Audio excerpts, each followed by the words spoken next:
Good morning, everyone. I'm Faith Pinho. So we have a great panel here of folks who are going to be talking about purpose in the workplace, personally, and at the company level and in the community. And so to start off, let's just go down the line, have each of you introduce yourself, your name, title, and organization. And Nicole, we'll start with you.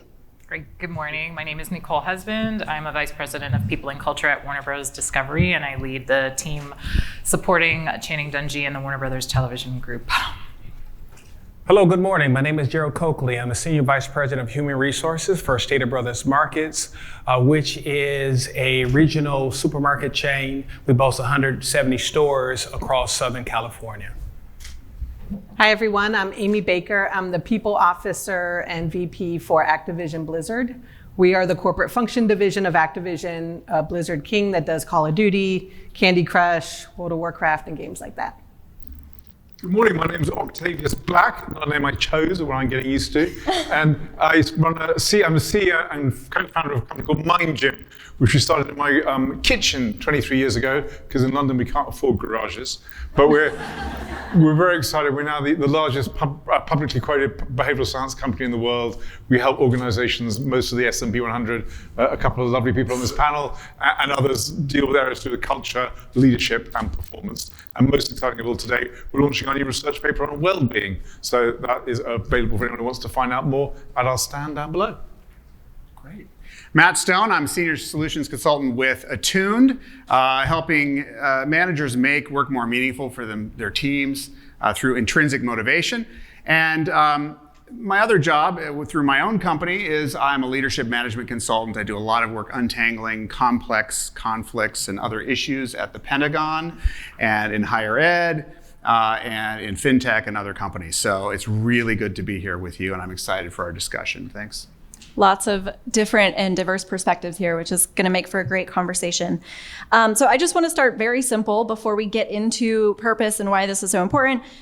Just please answer the very simple question, why is purpose-motivated work important? And Octavius, I know you have a really interesting study that speaks to this, so you start. Yes, we're scientists, so we're constantly interested in research. There's a brilliant psychologist called Amy Rosensky who ran this research asking hospital janitors and doctors to rate their work on the degree to which they saw it as a job to make money, a career to progress, or a calling in order to make an impact in the world. And what she found was that people who saw it as a calling, unsurprisingly, enjoyed their work more, actually worked harder, and were more satisfied with life. But what was more interesting, potentially, is that the difference between the doctors and the hospital janitors was nothing at all. Each of them said it was a third job, a third career, and a third calling. So that gives us real hope that all of us, no matter what we're doing, can find a calling in what we do. And when we do it, we'll be better off as a result. I want to take the next question because sometimes purpose is not always easy to find or follow amid company changes. So I'll start first with Nicole and then Amy. How do you keep a company's mission and a company's sense of purpose clear and consistent amid internal company change and reorganizations and things like this? Well, you may know I have a little experience with this being at Warner Bros. Discovery, which has been, I guess I've been there about 20 years and there have been 3 name changes since I've been there and 2 acquisitions and multiple changes in leaders. So I love that you said clear and consistent. I'm going to use a bunch of C's, the good C's in this with my answer to this. I just think clear, constant, consistent communication about what the company's mission is. And so the way that we've done that at Warner Bros. Discovery is we have these guiding principles that they issued as Warner Bros. Discovery to say, this is what guides us. This is our mission, right? And so I'm gonna try and impress you and say the 5 guiding principles here. Let me see if I can remember them. So act as one team, create what's next, empower storytelling, which is important at a content company like we are, right? Champion inclusion, and then dream it, own it. Applause, welcome here, thank you. I can't say that every employee is able to do that, but we do have it posted for those who haven't memorized it like I have. And there's a drill down on each of those, right? So putting those in front of people to the point where they can't stand it anymore. They're like these doggone guiding principles, right? And bringing it up constantly and folding it into our priorities and folding it into even to the level of individual goals, which we were asked to say, what are the goals that we have as an individual? Put those in Workday. Anybody done that, right? And then tie that to what our priorities are. So I think it's that. And then also we have done a lot of work around acknowledging the difficulty in leading through change. So acknowledging it is a big deal, but then also providing education about how we lead through change. And part of that is drawing employees back to why are we actually here? It's a little easier in Warner Brothers Television where people love creating TV, right? But it's still something that we have to do on a regular basis. So that's my short answer to the question. Great answer. Amy? I would say I've gone through this or am going through this now, and I've gone through this in a different way at Netflix. So prior to being at ABK, I was at Netflix for 6.5 years, and I would say the change there was the rapid growth that we went through. So you had what they called the old regime and the new regime, the people who had been there when the culture was born, the people who lived and breathed it. Then you had all these people coming in, especially from the entertainment industry, who didn't work in the way that the Netflix culture wanted them to work, whether that's feedback, whether that's not being hierarchical, whether it's just freedom and responsibility, good judgment, being curious, all those kinds of things. And so you would have these people saying, I feel like we're growing so fast. And I was saying a stat the other day, when I left Netflix, I had been there longer than 93% of the company. So that was the growth we went through in that short period of time. Our studio went from 10 people to 800. And all of these people came from entertainment, mostly on set because we needed productions and things like that. And so people would say, I feel like the culture's changing. People aren't giving feedback directly right now. This is different. And I used to always use this analogy about like ice cubes being thrown into boiling water. I was like, we're gonna dilute for a minute. We're gonna get warm for a minute, but then it's my work, it's your work as a leader to be helping these people acclimate to the change that they're going through by coming into this company. And so that was a huge focus. Like we had the culture memo to guide people. You could point to an exact area in that memo where it said, this is a guide of how we would handle this situation. You're dealing with this with your leader, this is a guide of how we would do it. So having things so crystal clear like that somebody can point back to, incredibly helpful. And they're just so culture driven.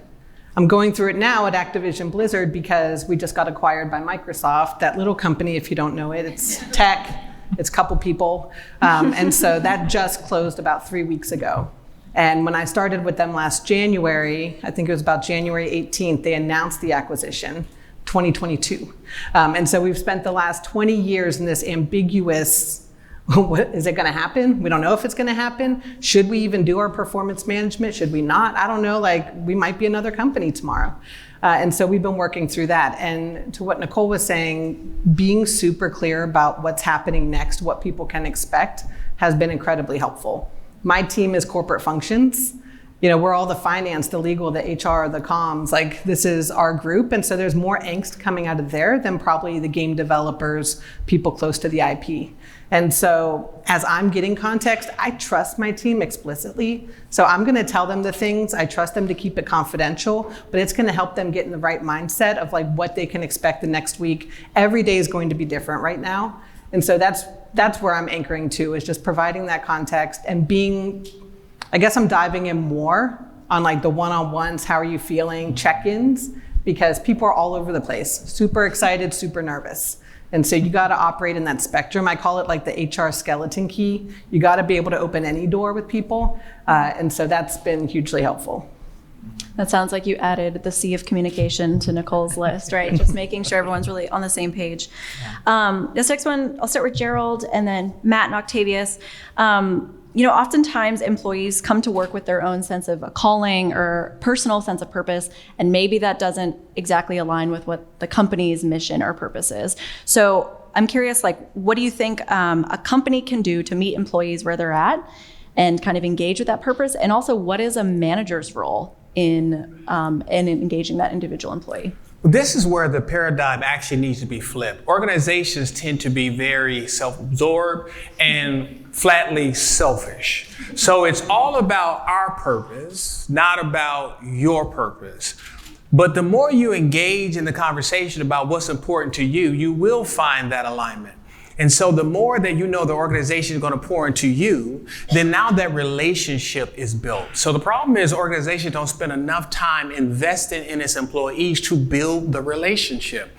So if you speak to someone and you talk enough with someone, you will find that joint alignment. You'll find a joint cause, and you'll be able to motivate and inspire the employee. But likewise, the employees will begin to inspire you as well. So you have to start with that conversation first and find out what you can accomplish together and share that story. And now it becomes a joint story that you can collectively tell and accomplish great things together. But you have to show your employees that you find them valuable. And it's about our cause and how it fits together. That's a great answer. Matt, do you want to jump in? I'm going to say what Jerrold said in different words. I hope that's okay, because that was spot on. The word that really resonates with me and the work that I do is relationship, relationship, relationship. And the fact that while I'm also a former practicing lawyer, while a corporation is technically, legally a person, a corporation is made up of a whole bunch of people. And those people are the ones who make the culture.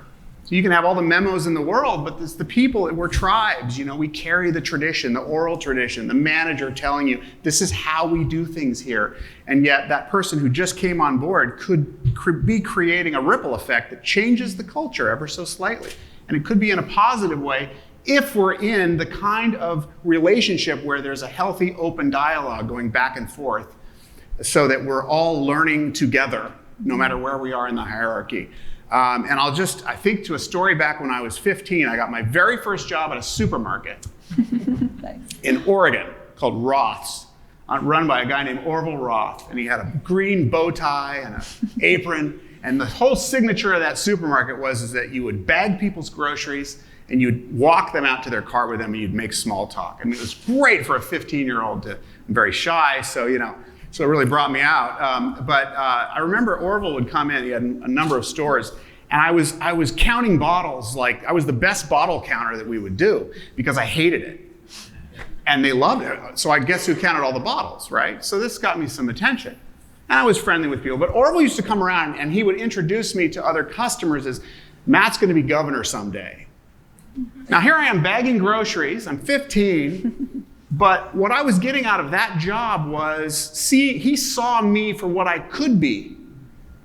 And it wasn't at the supermarket. And that always stuck with me. And I think a workplace is such an important place. It may not be where you're going to retire, but you can have a really meaningful couple of years there that helps everybody. I think that's all of our jobs as human beings, wherever we are. So vote for Matt for governor is what I'm hearing. I don't want to be in politics right now. Maybe you could write an article about that. You want to stay out of it, trust me. Octavius, did you want to jump in? Yeah, I think really all of this is local. The most important thing is as an individual that I feel that what I do matters. And we want to create something that's significant and that's important. And so I totally support the corporate missions because that helps us give us belonging and connection. I think it would be strange to sign up to work somewhere where you disagreed with their mission or purpose. Why wouldn't you go choose somewhere you did agree? I mean, that would be an obvious thing to do.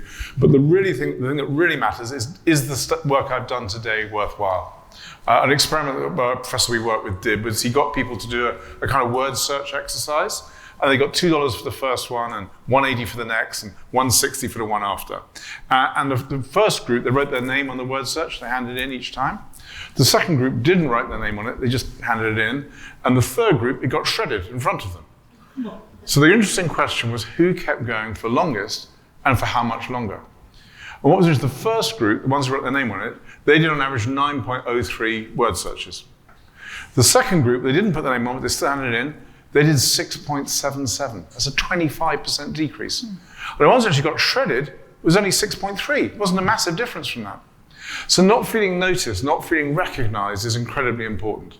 There's another big study on people's doing workplace diaries on what constitutes a good or a bad day at work. On 75% of people's good days, they feel they made progress, and on only 25% of their worst days. So this sense of personal purpose is absolutely pivotal. I think someone talked about the manager being a really important role in this. And that relationship, that dialogue, is how do I make you feel important? How do I make you feel that what you do matter? How do I make you feel that what you're contributing to is something that you couldn't do by yourself, but others couldn't have done without you? I got kind of a follow-up question to this, because you mentioned, if a person is coming to work at a place, hopefully they know the mission and they somewhat align with it. And maybe they do, maybe they just have a mismatch of a job qualification or something. They're in the wrong position. So I'm just going to open this up. I mean, whose responsibility should that be then? If people are noticing there's a mismatch there, things aren't quite gelling, is it on the employee, the manager, someone in HR? Like, whose responsibility is to make that fix? I'll jump in first. It's always the accountability of the leader to notice it first. But it shouldn't be noticed from a negative standpoint. Something is off. Then take it upon yourself to take accountability. What can I do? Let me engage with you. So most people, we're in the grocery business, so it's not like little kids grow up all over the place and say, when I grow up, I want to run a grocery store. It's not how it works. And so they come there and they get a job, and normally it fits into what they need at the point in time. I need a job, I need to make some money, probably will move on. But then if it's a really great place and I'm aligned with the mission and I enjoy it and I really like the people I work with, then I'll decide to stay. So about that 7-year mark is when we can win our teammates over to really want to stay. And so if that misalignment is there, maybe we need to change the conversation. Normally the misalignment is we're so concentrated on performance, and that is not what people really care about. So we have all these systems in place, and all these consultants make so much money off of us because they tell us it's all about performance. No, it's really about development. People want to know that their leader is helping them get to their personal greatness. And so if you're concentrating on helping someone else become great, they're going to attach themselves to you because you can't find very many people like that in your life. So then if they know you're going to develop them, then they're going to give you the performance that you want. Over 90% of all employees at least meet expectations anyway. So why do we have so many systems built for the negative rather than more systems built for the positive? So as a leader, if you concentrate on development more than performance, you get the gift of their performance back. I think I just want to weigh in. I love that.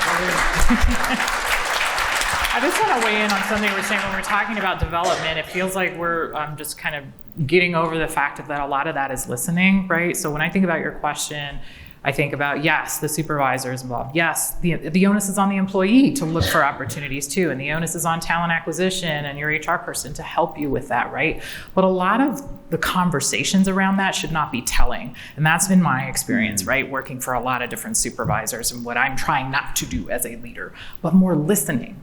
What is it that you want to do? What is it that you're not getting out of this? What is it that I can do differently to be that leader that you need me to be to help you to succeed and grow? So I think there's a part of development that we don't talk about, which is, how about you listen? How about you find out? And it's the same thing with companies and corporations. How about you listen to what the employees are saying instead of you just automatically know what it is? How about those priorities, those guiding principles are set up after you do some listening and understanding where people are, and then decide where we go from there, as opposed to just telling, because so much of the corporate environment is just about telling, right? Yeah, I feel like it goes back to what Jerrold was saying earlier about, recognizing the value of the employee first and then making a change from there. Also, Jerrold, I do want to just counter what you said. When I was a little kid, my family laughs at me. I said I wanted to grow up and be a cash register because I didn't know the difference between a cashier and a cash register. We should have openings. I'll brush up. That was PayPal. Yeah, they did so well. Missed the mark on that. Okay, so we've been talking about how great purpose is. Yay, purpose. Let's flip this idea a little bit on its head, because sometimes in conversations around purpose in the workplace, it comes about that there can be too much purpose. People get too invested, too passionate. They spend too much time with their jobs, and that can lead to burnout. And this is obviously especially true for places like nonprofits and social purpose corporations, places like that. So I'll start with Nicole, and then we can go to Octavius, Amy, whoever else wants to jump in. How can you ensure a healthy work-life balance while you're still driving that mission forward? What kind of guardrails should you consider? And when can pushing a purpose be too much?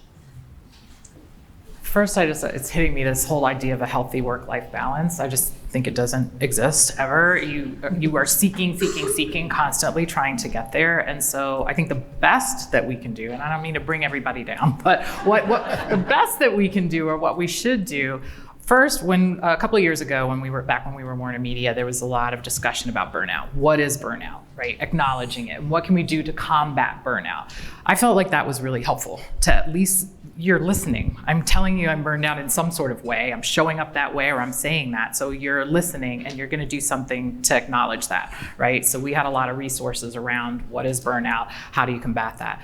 I think the one thing I think of about burnout, though, is like, a lot of times employers are saying it's on you, right? So you go take a yoga class, or take a day off, or take your vacation, or whatever, but I'm never truly away from this. So what is the company doing to combat burnout, other than giving me a webinar to take where, okay, you've got to try and get a healthy work-life balance, right? I need more than that, right? So are you looking at the resourcing? Do I have enough people on my staff?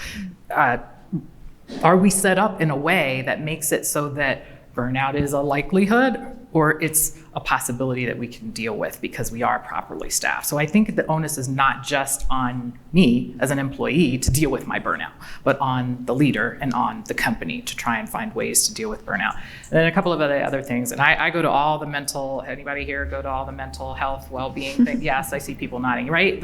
Anything they offer that's about mental health and well-being, I do. Luckily, our company is doing a lot of that because we've been through so much change and integration, and I talked about the leading through change, and also how do we deal with the fact that we do have, our resources are compromised in any integration, right? I'm sure, Amy, you can speak to this, right? There is some reorganizing that leads to cutting down of the staff, right? So how do we support our employees through that? The uncertainty about change, right? All of the fears and anxiety about change. And so we have all of these on-demand resources that we can access through Grokr, and we also are out there working as a PNC team, working to support our teams. The thing I'd say is I think we need a little bit more support on the PNC side or on the HR side. Like, how about supporting the people in HR who are supporting so many leaders with all of their burnout? Like, anybody have a solution for that? Please, you're right. Please let me know, right? So. I think we just done some very interesting research on what actually changes employees' well-being. And there's a big study that was over 18 months. There were 32 different well-being initiatives from all the mental health applications, from yoga, from meditation, from doctor's advice, and so on and so forth. About 3,000 people went through this well-being initiative, but about 22,000 did not. So there was a really decent sample size. And what they found was on 78 out of 80 measures, there was no change between the people who'd been through the programs versus those who had not. Wow.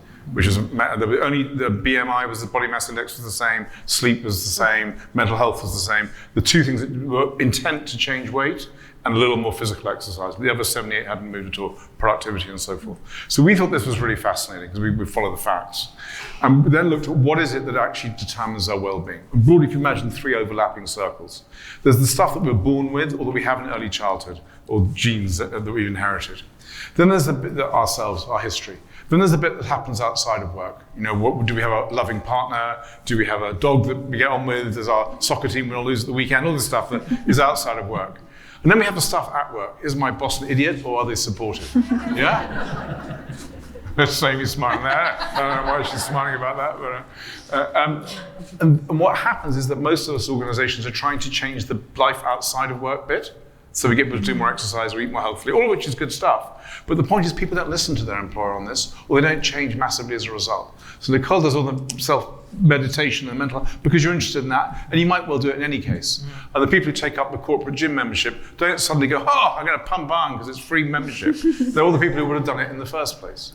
So what we looked at is what can companies do that will have the most consistent impact.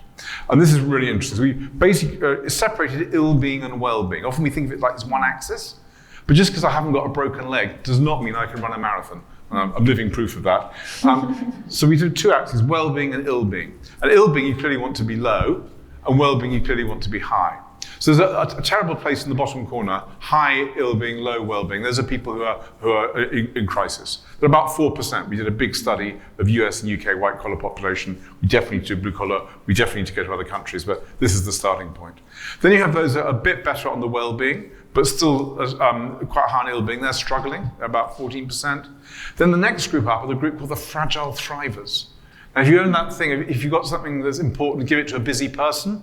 Well, that busy person is probably a fragile thriver. They look like they're really coping, they're doing incredibly well, they're your high potentials, but they're at risk of falling into struggling or a crisis. And we've got the other group, the other axis in that, they're low on ill-being, so they're not suffering, not close to burnout, but they're also low on well-being. And they're called boring out. They might be the quiet quitters. Now, for the fragile thrivers, you definitely want to reduce their workload or give them more capacity. If you do that for the people who are boring out, it would only make them even more bored. It would be an absolute disaster. So what we looked at was what are the drivers that matter most? And purpose is one of them. The others are belonging, competence, confidence, and autonomy. And what we found is you need to increase the purpose for the boring out people. They're the people who are disengaged, disenfranchised, can't quite why I'm here. But you've got massive purpose for the fragile thrivers, and that's where you need to move in separately and say, how can we give you more certainty, and how can we give you more competence? So that's how you can model this. And the key with well-being is that one size fits no one. So how do you customize and purpose this in order to help people where they're at? That's really interesting. And just add to that we're coming out of this super weird time, and at some point we'll stop saying that. But people have just spent, maybe. We might be weird forever, I don't know. Yeah. But we've just spent 3 years waking up, and for a lot of people, moving to the desk next to their bed and opening their laptops. And so when you live in that kind of world and then you close it, but it's still there, and you check an email at night, we're blended now in the way that we work. It's not the days anymore of going into an office at 8 or 9 o'clock, leaving at 5 and not thinking about it again until 8 or 9 o'clock the next day. We're connected by our phones, our iPads, our watches are going off. I hear my emails dinging in. So it's on all of us in a way, but I think about it as like a leader modeling for their employees. If I'm on vacation, I'm really trying not to check in on things. I'm really trying not to email. I'm really trying for my team not to see me working while I'm out. And helping them manage through that as well, because it can be cutthroat too. People feel like if I'm not the person who's responding to an email at 3 o'clock in the morning because that's when this team is on and they're doing it, then I'm not going to be looked at for a promotion. I'm going to get overlooked for merit. I'm going to get overlooked for different things. And so trying to model and then also help my team plan for it. If I know somebody has 2 weeks coming off and they're taking this amazing trip to Croatia or something, I'm going to be like, what does it look like for you to be out of the office? What's important that's happening during that time that we can think about now? Who is going to be on your out of office that people are going to go to? What leaders do you need to tell that you're going to be out? It's a little bit of work ahead of time to be able to truly check out when you get out of the office. And so doing things like that, or like setting those timers on emails so that they don't send until Monday morning at 7 o'clock. They have these tools now to help us. But we're all just coming out of this space of a blended way of working.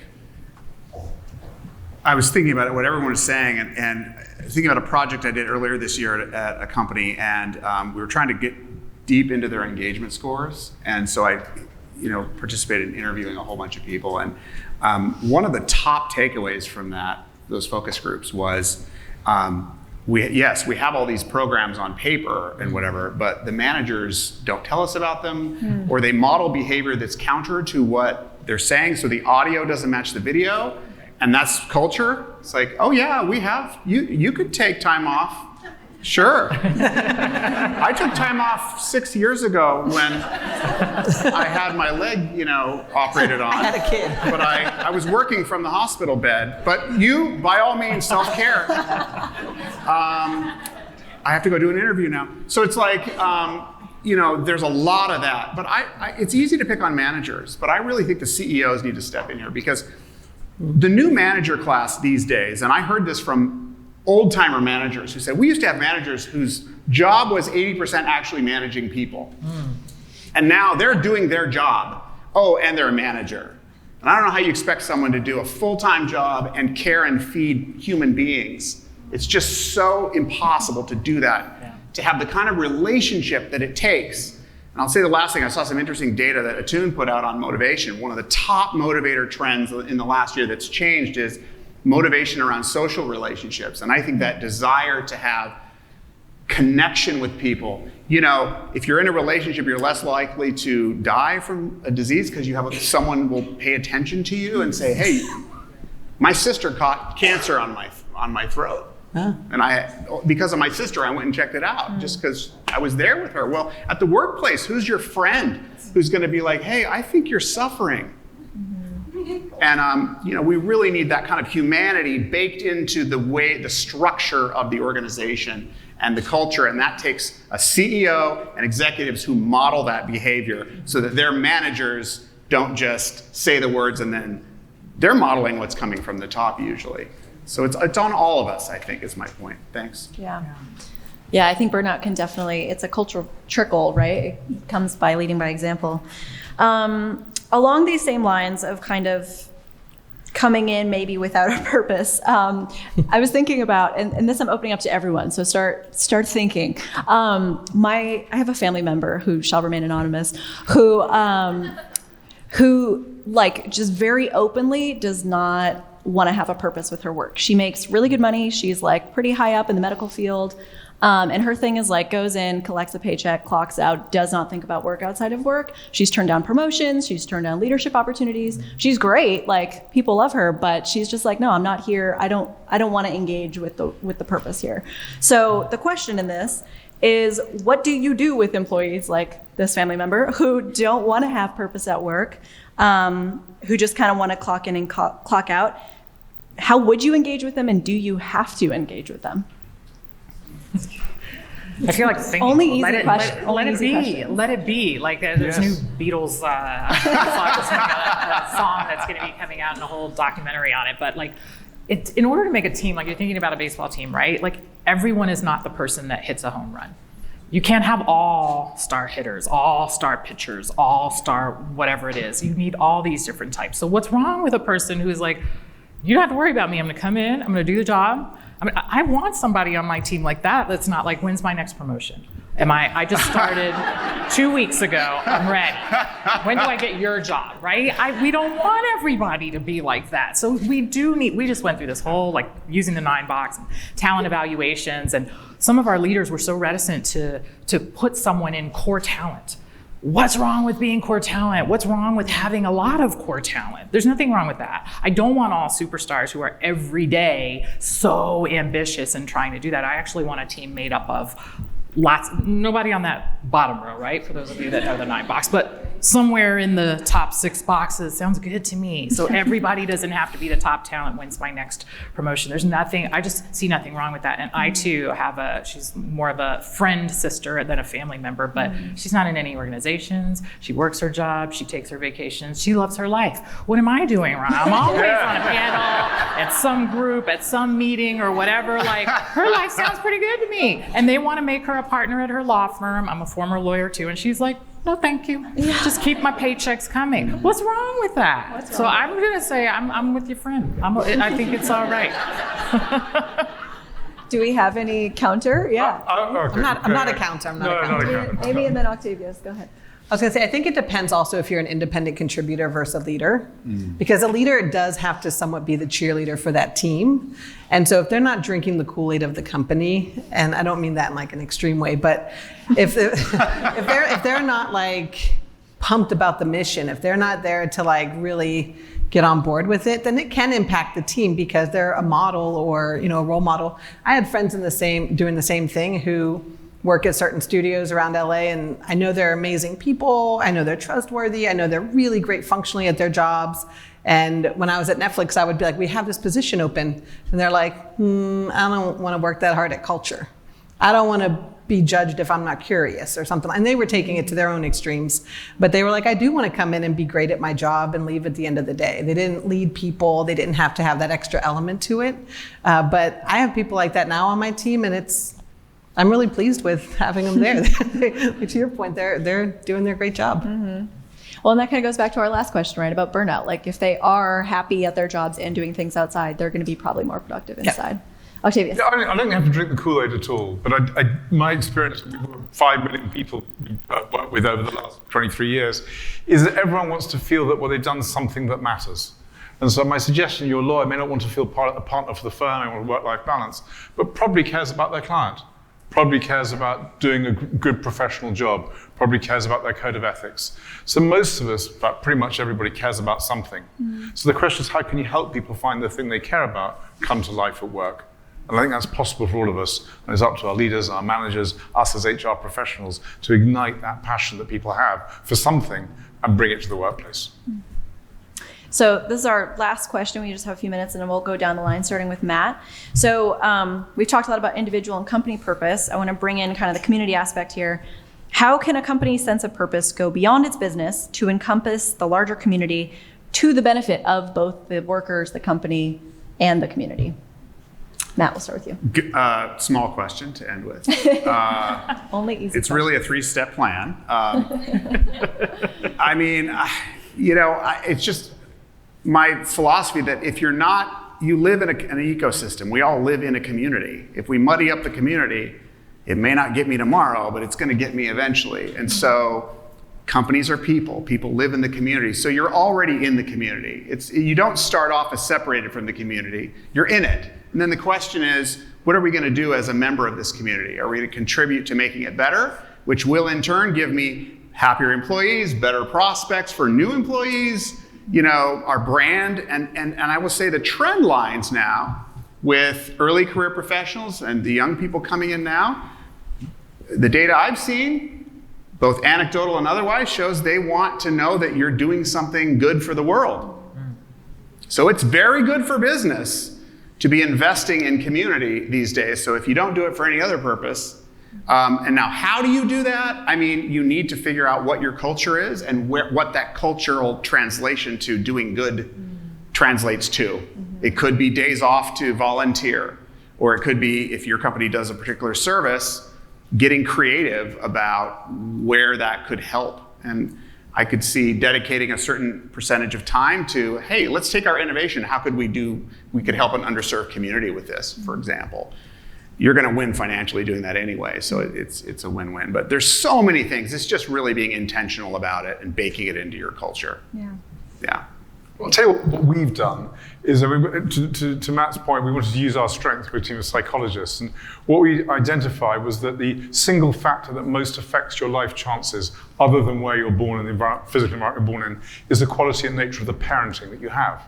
And it determines things like your chance of having a secure relationship in life or ending up in jail, or all sorts of things are predicted by the quality of parenting. And by and large, politicians don't want to touch parenting. I'm going to paraphrase terribly, but I get in enormous trouble here. But basically, politicians of the right don't want to have a nanny state, and politicians of the left don't want to label poor parents as not good enough parents. So they tend to avoid this issue. So as a psychologist, we thought, this is brilliant. This is an opportunity for us to go in and make a real difference. So 15 years ago, we set up something called MindGym, where we run free parenting classes that are 6 courses, 1 a week over a period of time in areas of social deprivation. And we now have, we've run up to 1,000 classes at school term now. And we've had it evaluated by 4 different universities.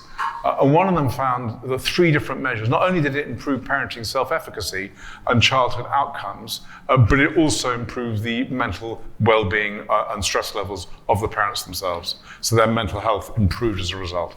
So you can see how you can make a big difference. And we chose this because this is a basic psychological problem. You think it's tough getting managers to do something differently and they get a bit stuck. Try telling parents that they're not good enough parents. And it's like, whoa, big explosion there. It doesn't work at all. So we use the psychology of persuasion. We do a parent gym for parents who care. And we had a wonderful team of volunteers who we trained and educated to do this. And some say it's a not-for-profit. I said, no, it's for loss. To Matt's point, you do it because it's the right thing to do. And when we had a tough time a number of years ago during the last recession, and someone said, do you stop doing parent gym?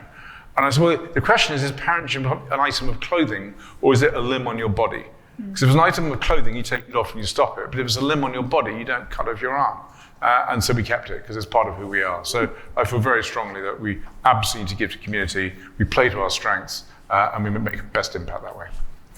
I would say at Activision, because of Call of Duty, we have the Call of Duty endowment, so it leans really heavy into supporting veterans throughout the year, and they do a lot of work in that space. And internally, we have a lot of support in that space as well for our employees who are veterans.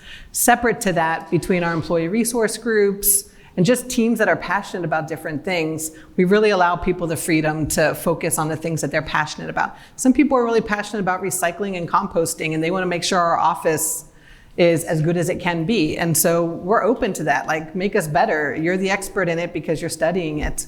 Or if we go, my team did an offsite and we did like a beach cleanup because one person on my team was really passionate about beach and pollution. And so that's opportunity that we took to just say like, oh, you're really passionate about it, teach us more, and then but leave the space for it. That's what we've been doing. Cool. I'll just add on that words matter. So you have to say the words and then follow the words with your actions. And so we were very specific. When COVID hit in May of 2020, we actually drafted our company values and rolled them out during COVID because the organization needed to know what we really cared about, because it wasn't a lot of time to care about a whole lot of things. And so we started by talking about we're passionate about our brand, who we are, our reputation, our food, our people, and the communities that we serve. And then we came behind that with actions. And obviously we were an essential business, but then we empowered our people to say, you're essential, you're valuable to us. So we made a choice. Those values led us to a choice. We didn't shut down the office. They need to know when you're out there serving the community, millions of people, and at that point in time, we didn't know, risking your life, you had to know if you called us, we were at our post at corporate to give you the support that you needed. So you have to start off with the words and then come behind it. I'll give you, when I come to these, I want a nugget to take back, so I'll make my attempt. Go back and look at your values. If it sounds aspirational, it's not a value. Rewrite it.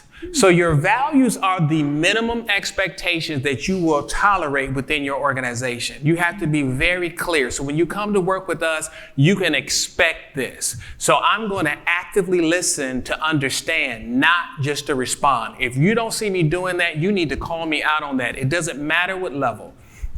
If I'm looking at my phone during a conversation, that's disrespectful. That needs to be addressed. So managers, if you can't do that, then you won't be here. And when an organization and its people see leaders who don't want to lead get exited out, that empowers them, and then they align with your purpose because they know you care enough about them to make the right decisions. So separate what's aspirational to what's your values, and that's your perspiration. That's where your work goes in. And that's going to push your organization forward, and then invest in those communities and let your people see it. Good answer. Well, amen. And drop the mic. I have to go after this. I was just going to say E, all of the above, A, B, C, D, E, all of the above. But I'll say two things. And it's really, I'm piggybacking off of something that Amy said that really stood out to me. So a couple of years ago, during the craziness that we were still coming out of, we did something where we asked employees, what are your passions? What do you like to do on the side? And then teach us, right? So it was easy to set up a Zoom and have this person teach us how they cook this dish or teach us how they do that. And so it started me thinking about, how do I bring my passion and purpose when the job isn't necessarily serving me? And that's part of the reason why I moved out of the practice of law and into working in human resources, because it wasn't fulfilling me. And what is my passion? And my passion is really supporting and helping people and growing and developing people. And I couldn't really do that in my legal job, right? So I'm a coach on the outside, and a lot of what I do is spend my time fulfilling that purpose as I coach people. Now I get a chance to do it in the job too, but doing that as a coach outside. So what are your outside interests? I think to your point too, Matt, like what are your outside interests that help you fulfill that passion elsewhere, that helps you also be at work to do the job, to get the paycheck, to be able to do the outside stuff. And then it's like, okay, it's all part of the purpose for me living my best life. So Yeah, great. Well, thanks to all of our panelists for great answers. We can give them a round of applause. My pleasure.